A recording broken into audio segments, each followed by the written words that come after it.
अगर तू सत्य है तो वह भी सत्य है और यह भी सत्य है।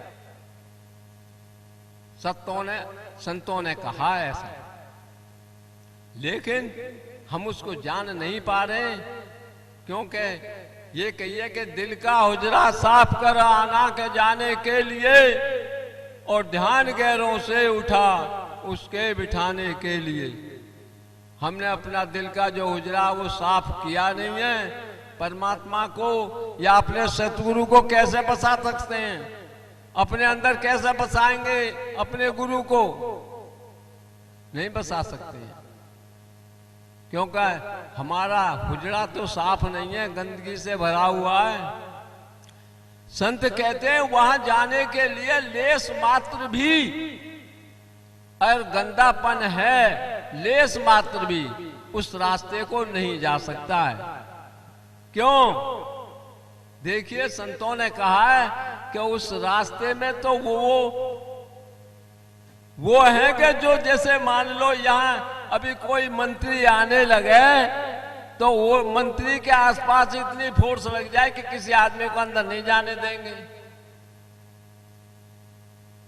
ठीक इसी प्रकार संतों का कहना है कि जब तक तू पवित्र नहीं होगा, अपनी आत्मा को पवित्र नहीं करेगा, तो तू सत्य और असत्य को नहीं पहचान पाएगा।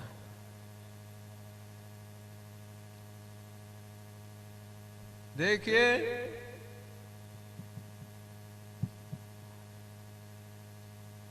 अभी हमारे थोड़ी देर पहले हमारे भाई जी कह रहे थे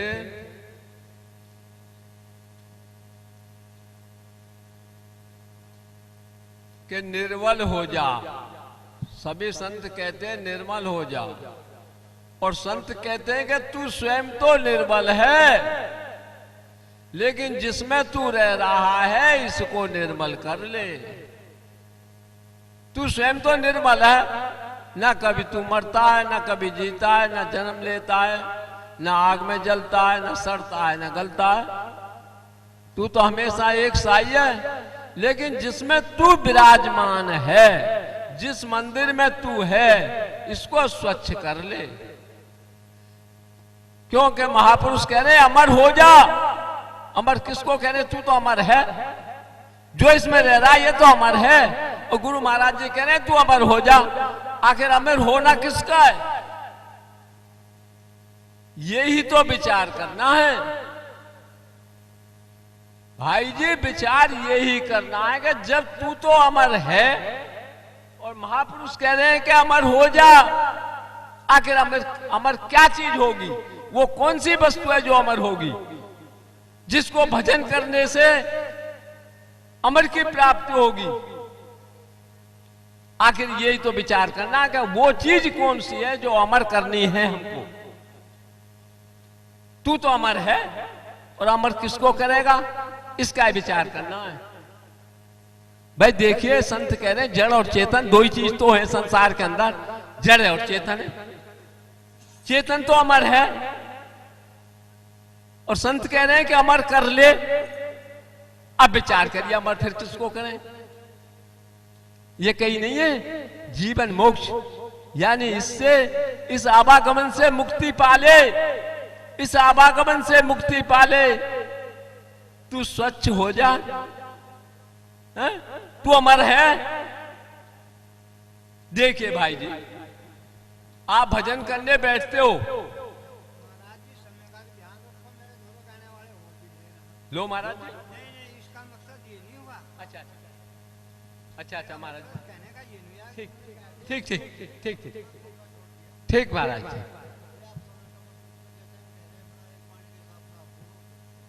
ठीक साहब, ठीक है। सत्संग में कोई चीज मिल जा, ग्रहण हो जा तो बड़ी अच्छी बात है। बहन जी ऐसा क्यों कर रही? हम तो कल कोई चले जाएंगे, आज ही तुम लोग लट्टो ना।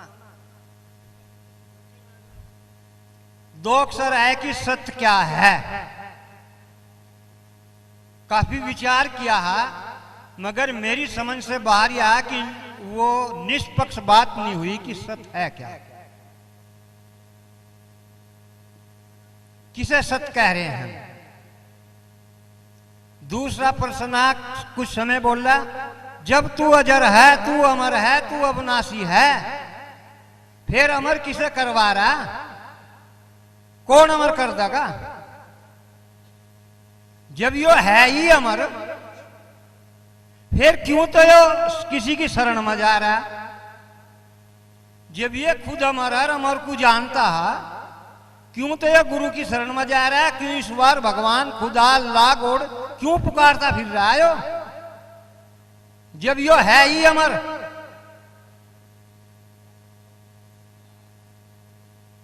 भाई प्रेमी, आपके विचारने की बात, आप मेरे से दूर क्यों हो रहे हैं?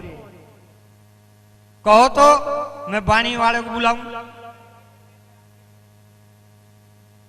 भाई जब ये अमर है तो फिर किसी की शरण में क्यों जा रहा? जब ये है ही अमर।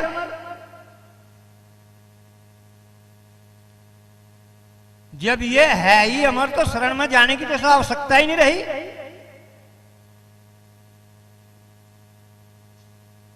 फिर इन्होंने बताया कि दो चीज हैं, जड़ और चेतन।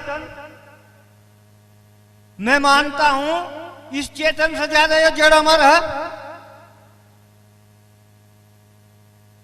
इस चेतन से ज्यादा यो जड़ अमर है, क्योंकि इस जड़ के बिना जो यो अजर अमर अविनाशी है ना, यो कुछ नहीं कर सकता, और ना या इसके बिना या कुछ कर सकती, जड़ भी नहीं कुछ कर सकती। दोनों एक दूसरे के परिपूरक हैं, जड़ भी और चेतन भी।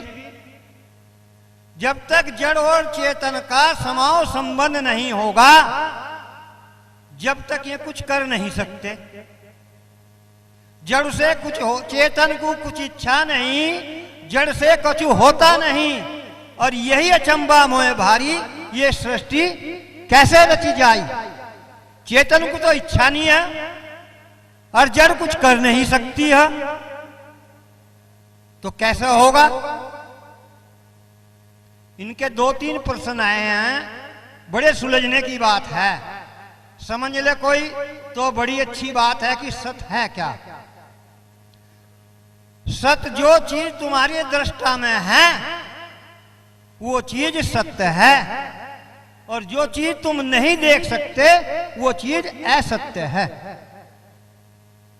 जो आप अपने नेतृत्व अपने सामने देख रहे हो वही तो सत्य है, और जिस चीज को हम देख नहीं सकते उस चीज को कैसे हम सत्य असत्य कैसे कह सकते हैं जब हम उसकी जानकारी नहीं है?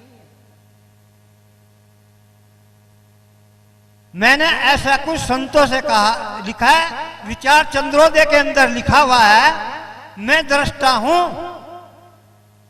विचार चंद्रोदय का लेख है ये कि मैं दृष्टा हूं, मैं देख रहा हूं, अर्थात तू मुझे नहीं देख रहा है, अर्थात जो मैं तुझे देख रहा हूं वही सत्य है। ये विचार चंद्रोदय का लेख है। रही उसकी बात, जिस बात को हम कह रहे हैं कि जब ये अजर अमर अविनाशी हो रहा, कहां अमर होने जा रहा है ये? जब ये अमर है, अजर है, तो इस पर कर्म का बंधन क्यों बंधा हुआ है? क्यों बंधन है इस पे कर्म का? कर्म क्यों प्रधान हो रहा है इस पे? जब ये स्वतंत्र है, ये अमर है, फिर बंधनों में क्यों बंधा हुआ बैठा है? क्या कारण ये है? तो इस श्रेणी को समझने के लिए ये एक लाइन है, सहज कार्य नहीं है। जीव अजर अमर अविनाशी लिख रहे संत, अलग संतों के अलग अलग लेख हैं। हर संतों ने, कुछ संतों ने तो ये कह दिया कि ये जीव अजर अमर है, ये आ रहा और जा रहा, 84 भुगत रहा। और कुछ संतों का लेख ये भी है कि जब ये इसमें से चला गया फिर यो है ही नहीं है,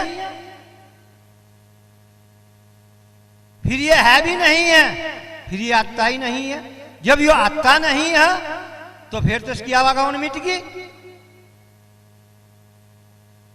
बीज माही वृक्ष है और वृक्ष माही बीज। जब तक ये बीज संबंध नहीं छूटेगा, जब तक इसका आवागमन नहीं छूटेगा, जब तक ये बीज है, जब तक ये चलता रहेगा, जब तक तुम्हारी ये ब्रह्म की सत्ता भरपूर है, इस ब्रह्म सत्ता को चलाते रहोगे तो ये कार्य चलता रहेगा। और जब तुम इसको, जैसे मीरा जी ने कहा और संतों ने कहा, मैं से ब्रह्म को अपने अंग में ही समाती हूं, इस बीज को वहीं समाती हूं, तो इसका बीज का आना जाना छूट जाएगा। बेल जलो बेली चलो, बेल वृक्ष का नाश। और जब देखो संतो वो देश अपार, जब मेरी बेल नहीं जम रही, मेरा बीज नहीं बुन रहा, आशा तृष्णा मेरी ज्यादा खड़ी लग रही, तो कैसे खत्म हो जाएगा? ये तो रुक नहीं सकता। रुकना स्वयं तुम्हें ही है, किसी और को नहीं। गुरु तो उपदेश कर रहे आपको। वो बात बिल्कुल सत्य कही आपने कि गुरु कृपा होगी मगर तेरा भी कुछ कर्म होगा, तुझे भी करना होगा, तब तो बात बनेगी। गुरु ने कृपा कर दी और तूने स्वयं किया नहीं तो कैसे होगा? करना तो गुरु का तो वाक्य है, गुरु का तो वचन है, गुरु ने तो उपदेश दे दिया।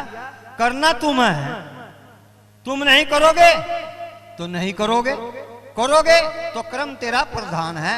गीता में भी लिखा है एक जगह, कर्म करे जा फल की इच्छा मत करना इंसान, और जैसा कर्म करेगा वैसा फल देगा भगवान। वहां भी भगवान को फादी दे दी, कर तो तू रहा, भली करी तो मैं करी, बुरी करी गुरु सुरभार।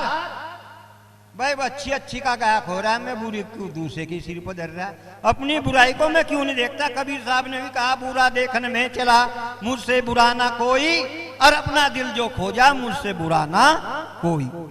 तो खोजना, समझना, ग्रहण करना, निर्मल होना, इस बंधन से छूटना, वो स्वयं तेरा ही कार्य है। बंदे को बंधा मिला, कौन छुटावे बंद, और बंदगी कर निर्बंध की, जो पल में काटे फंद। भाई जब हम बंधे तो बंधे हुए हैं, वासनाओं में हम बंधे हुए हैं, तो कैसे छूट जाएंगे? वासना बीज भस्म कर बंदे बिरे विराग जगा के, और उलट स्वरूप गुरुगम चश्मा लाके, मरता क्यों नहीं मूंड नैनी समझ कटारी खाके।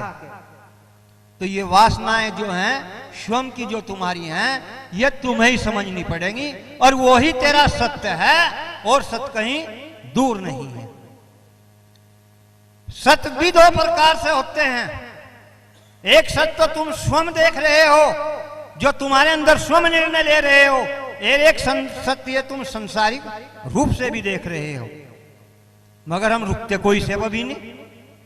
जरा सी देर में बहक जा, ना तो हमारे बस में काम आया, काम को हम नहीं रोक सकते, विकार को किसी पे हम कंट्रोल कर ही नहीं रहे, सिर्फ कह रहे बिन देखे उस देश की बात करे से कूर, और आपो खारी खावत है औरों को बेचत कपूर। समझना आपको यह, कबीर साहब ने भी यही कहा, रविदास जी ने भी यह कहा। जब आप सिद्धांत में चले जाओगे तब आपको यही कहेगा कि समझना तेरा ही है। वेदांत पर दूसरे का इशारा है, मगर सिद्धांत के अंदर सभी संतों ने कहा है तुझे ही समझना पहले।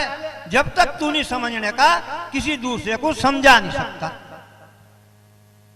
तो इसलिए प्रेमियों, हम जो अजर, जो अमर, जो होना चाहते हैं या चेतन भी होना चाहते हैं, तो वो गुरु की सत्ता से, सतगुरु की कृपा से होंगे, और होंगे तब तुम भी गुरु के वाक्य को ग्रहण करोगे और उनके पद चिन्हों पर चलोगे, तब तो चेतन हो जाओगे।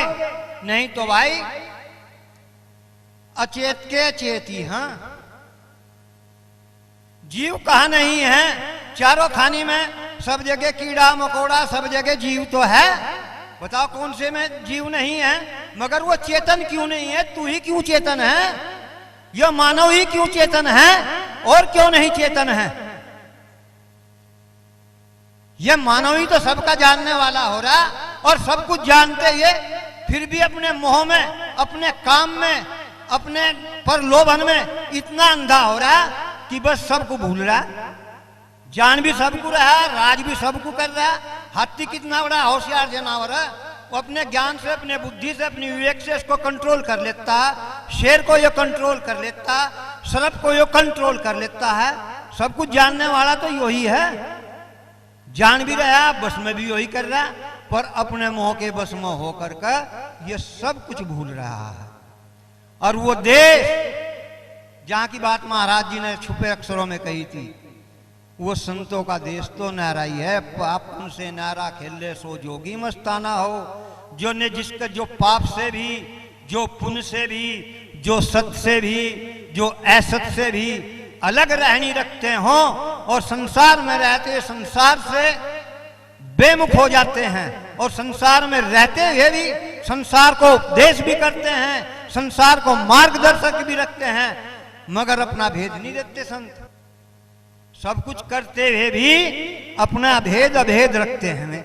क्यों रखते हैं? क्योंकि ये सब संसार ऐसा चिपटा हुआ है जैसे लोहे को चुंबक चिपट जा, दूर से ही खींच ले, होने नहीं देगा। इसलिए अपना भेद अलग ही रखते हैं। वे पार हैं। सभी महापुरुषों ने कहा, जब हम थक जाना, अब सतगुरु थारी अनदमाया, और थारा पार किसी ने ना पाया। सत रविदास, सतगुरु समनदास, सतनाम।